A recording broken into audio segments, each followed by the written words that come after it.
बांग्लादेश में आरक्षण विरोधी आंदोलन तो बहाना था। जिस तरह आरक्षण के खत्म होने के बाद भी लगातार बांग्लादेश में हिंदुओं पर हमले हो रहे हैं, उससे लगता है कि यह पूरा आंदोलन हिंदुओं के खिलाफ ही शुरू हुआ हो। हिंदुओं के घर जलाए जा रहे हैं, हिंदू महिलाओं को उनके घर से उठा लिया जा रहा है, हिंदुओं के व्यापारियों की दुकानों में लूट हो रही है, मंदिरों को जलाया जा रहा है। जाहिर है कि भारत इन सब घटनाओं को लेकर चिंतित है। भारत सरकार लगातार बांग्लादेश के अधिकारियों के साथ संपर्क में है, पर जब वहां कोई कानून व्यवस्था ही नहीं है तो अधिकारी क्या सच्चाई बताएंगे।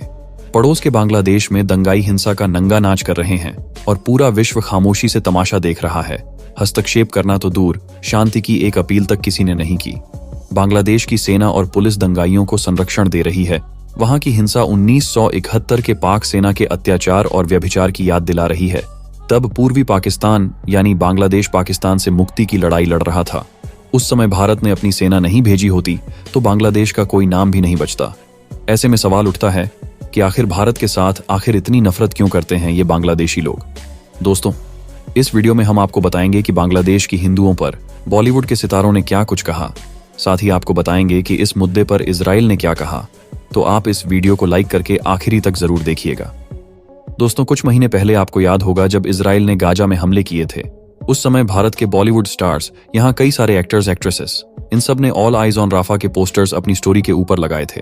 लेकिन आज के डेट में जब बांग्लादेश में वहां पर हिंदू माइनॉरिटी के साथ खुलेआम बर्बरता हो रही है, कट्टरपंथी जिहादी मानसिकता वाले बांग्लादेशी लोगों ने हिंदुओं के ऊपर बर्बरता की सारी हदें पार कर दी हैं, तो एक भी बॉलीवुड के स्टार ने इसको लेकर अपना मुंह तक नहीं खोला है। स्टोरी डालना तो दूर की बात है।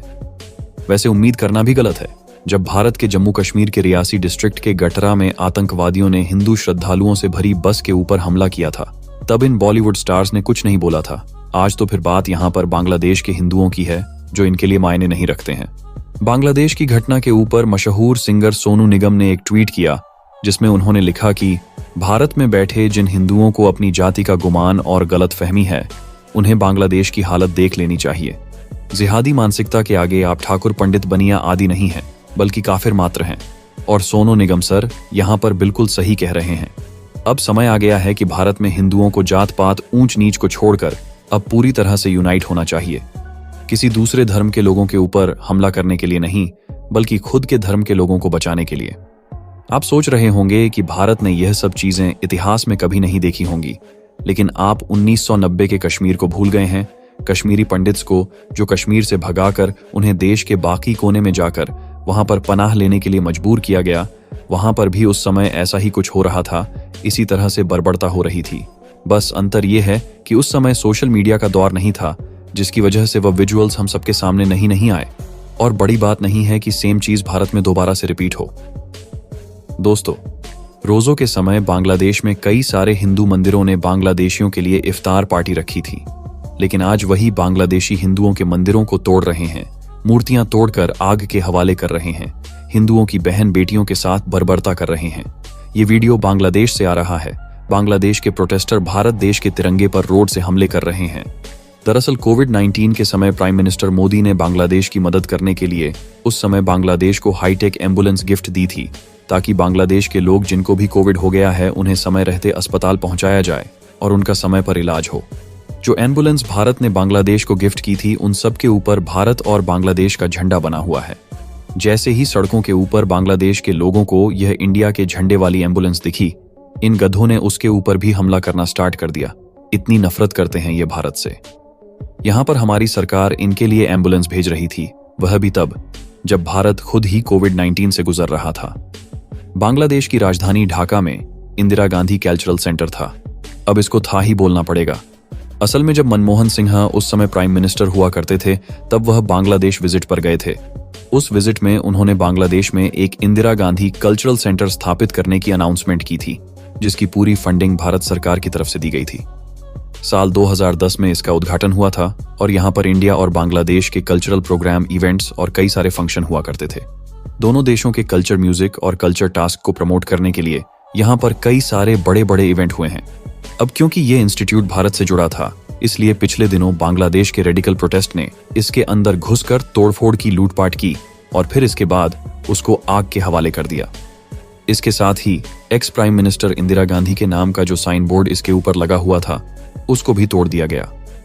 ये दिखाता है कि बांग्लादेश के लोगों में भारत के खिलाफ कितनी नफरत भरी हुई है। अब इन सब के बीच इजराइल ने भी बांग्लादेश के सिचुएशन पर कमेंट किया है और हिंदुओं के लिए चिंता व्यक्त की है। दरअसल भारत में जो इजराइल के एम्बेसडर हैं, उनकी तरफ से एक स्टेटमेंट आई है।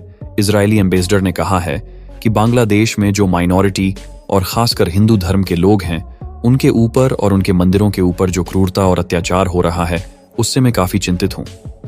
बांग्लादेश में हिंदू लोगों के लिए आवाज उठाई है।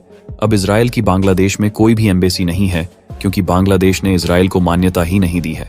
और वैसे भी ये कोई पहली बार नहीं है जब इजराइल ने हिंदुओं का साथ दिया हो। रियासी के आतंकवादी अटैक के समय भी इजराइल ने हिंदू के लिए आवाज उठाई थी।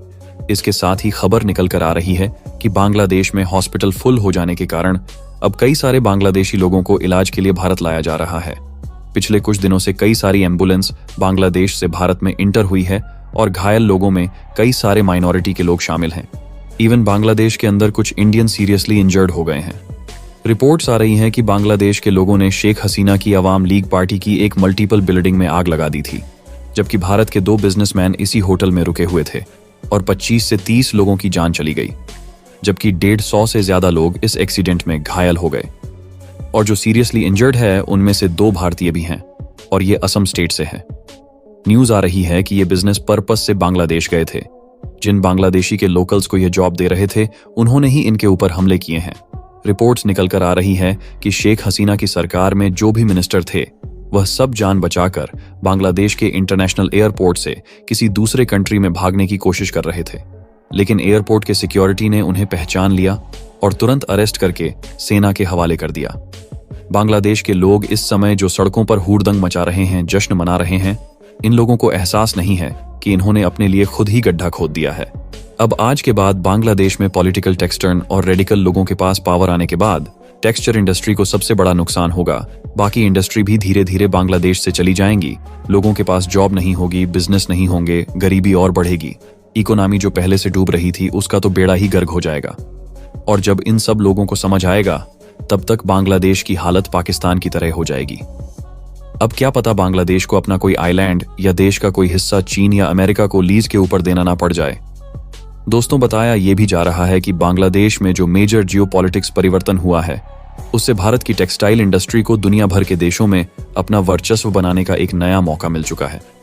देखिए, ये बात पहले ही क्लियर कर दें कि हम कभी भी भारत के किसी भी पड़ोसी देश में इस तरह की जियोपॉलिटिक्स को अच्छा नहीं कहते और इसे रोका भी नहीं जा सकता। लेकिन वाकई में इस बार बांग्लादेश में जो घटनाएं घटित हुई हैं, उससे भारत को टेक्सटाइल इंडस्ट्री में बहुत ही ज्यादा फायदा होने जा रहा है। वैसे आप लोगों को क्या लगता है, क्या भारत का टेक्सटाइल दुनिया भर में दबदबा बना पाएगी या नहीं? अपनी राय हमें कमेंट में जरूर बताएं। और दोस्तों, जिस तरीके से इजराइल के गाजा अटैक के समय सभी बॉलीवुड के सितारे सलमान खान, शाहरुख खान या कोई भी हो, सबने ऑल आइज राफा का पोस्टर अपने स्टोरी पर लगाया था, लेकिन बांग्लादेश में हिंदुओं के ऊपर हो रहे अत्याचार पर कोई भी बॉलीवुड स्टार ने एक पोस्ट तक शेयर नहीं किया। इन बॉलीवुड नचनियों को आप क्या कहना चाहेंगे? कमेंट करके जरूर बताएं। वीडियो को लाइक कीजिए, शेयर कीजिए और चैनल को सब्सक्राइब करके बेल आइकन को प्रेस करना बिल्कुल भी ना भूलें।